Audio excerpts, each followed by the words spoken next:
రాధా, నేను చెప్పింది అర్థం చేసుకోవే. నేనేం కావాలని సరదా కోసం తాగాననుకున్నావా? బిజినెస్ లో కొత్త పార్ట్నర్స్ వల్ల 25 లక్షల లాభం వచ్చింది. ఆ సందర్భంగా వాళ్ళు తీసుకోమంటే కాస్త తీసుకున్నాను. బిజినెస్ అన్నాకే ఫార్మాలిటీస్ తప్పవుగా.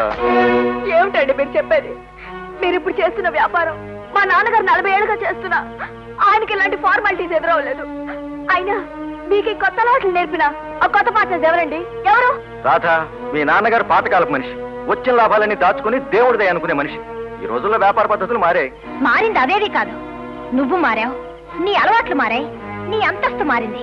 దాంతో నీ చుట్టూ ఉన్న ప్రపంచాన్ని మార్చావు. బంధాల్ని బంధుత్వాల్ని మార్చగలిగిన నువ్వు వ్యాపారంలో పద్ధతుల్ని ఫార్మాలిటీస్ ఎందుకు మార్చలేవు? గౌరీ, నేను చెప్పేది ఏమిటి నువ్వు చెప్పేది? నీకు మనసనేది ఇంకా చచ్చిపోకుండా ఉంటే నేను చెప్పేది విను, అర్థం చేసుకో.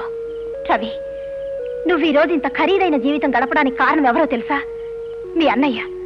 నీ చదువు కోసం రాత్రింపవళ్ళు చెవటొచ్చి కష్టపడ్డాడు. ఒక కొడుకు కోసం తండ్రి కంటే ఎక్కువగా నీ కోసం తాపత్రయపడ్డాడు. తను కాలిపోతున్నా నీ బ్రతుకులో వెలుగునిచ్చాడు. రోజూ దండం పెట్టుకోవాల్సిన దేవుళ్ళలాంటి మీ అన్నయ్యని ఈ ఇంటికి వచ్చిన తర్వాత ఒక్కసారైనా వచ్చి చూసావా? తను తిన్నాడో లేదో, ఉన్నాడో లేదో అని ఒక్కసారైనా ఆలోచించావా? లేదు రవి, నువ్వు అవకాశవాదివి. నీలాంటి అవకాశవాదుల మొహం చూస్తేనే పాపం. ఆవు బేటా ఆవు, ఎవరు వచ్చారు చూడు. దేకో తమ్ముడు. అన్నయ్య, దీర్ఘాయుష్మాన్ బావ, 100 ఏళ్ళు సకల సౌభాగ్యాలతో వర్తిల్లండి. అమ్మా,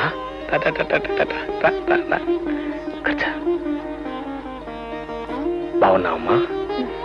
చాలా సంతోషం, చాలా సంతోషం. ఎలా తమ్ముడు, నీకు అన్నయ్య ఉన్నాడని వాడు పంచప్రాణాల్లో నీ మీద పెట్టుకుని బతున్నాడని మర్చిపోయావా? అవే మాటలన్నయ్య, నువ్వు నాకు ప్రతిరోజు గుర్తొస్తూనే ఉన్నావు. కాకపోతే వ్యాపారంలో క్షణం తీరిక లేకపోవటం వల్ల నిన్ను కలవలేకపోయాను. నువ్వు నా మీద పెట్టుకున్న ఆశలన్నీ నెరవేర్చాలని, నువ్వు నా కోసం కన్నా కలలన్నీ నిజం చేయాలని ప్రయత్నిస్తున్నాను. ఊళ్ళో 10 మంది పెద్దల్లోనూ గౌరవం సంపాదిస్తున్నాను. లక్షలకు లక్షలు డబ్బు సంపాదిస్తున్నాను. వేల మందికి పనులిచ్చి జీతాలిచ్చి బ్రతుకులిస్తున్నాను. కోట్ల మీద వ్యాపారాలు చేస్తున్నాను. చూస్తూ ఉండన్నయ్యా, మరికొద్ది రోజుల్లో నీ తమ్ముడు అందరికంటే గొప్పవాడై తీరుతాడు. మరి తమ్ముడు, ఇప్పుడు నువ్వు చెప్పేవాడు నిజమేనా? ముమ్మాటికి నిజమన్నయ్యా. చాలా సంతోషం తమ్ముడు, చాలా సంతోషం. చచ్చా, చూసావా? అరే, నిన్న మొన్నటి వరకు బుల్లి బుల్లి మాటలు మాట్లాడు నా తమ్ముడు ఇవాళ ఎంత పెద్ద పెద్ద మాటలు మాట్లాడుతున్నాడు. నా చేయి పట్టుకుని తప్పుడు అడుగు వేస్తున్న నా తమ్ముడు ఇవాళ ఎంత ఎత్తెదిగిపోయాడు.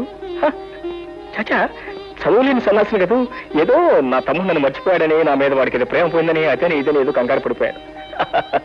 తమ్ముడు, నువ్వు ఇంకా పెద్ద చదువులు చదవాలి, ఇంకా డబ్బు సంపాదించాలి, ఇంకా పేరు సంపాదించాలి, ఇంకా ప్రతిష్ట సంపాదించాలి, ఎన్నో సంపాదించాలి. కానీ ఒక్క మాట మాత్రం మర్చిపోవద్దు. డబ్బు కోసం మనిషిని చంపుకోవద్దు. డబ్బు కోసం ఆత్మను నమ్ముకోవద్దు. నాకు మాట ఇవ్వు, నాకు మాట ఇవ్వు. అలాగేనన్నయ్య. అన్నయ్య.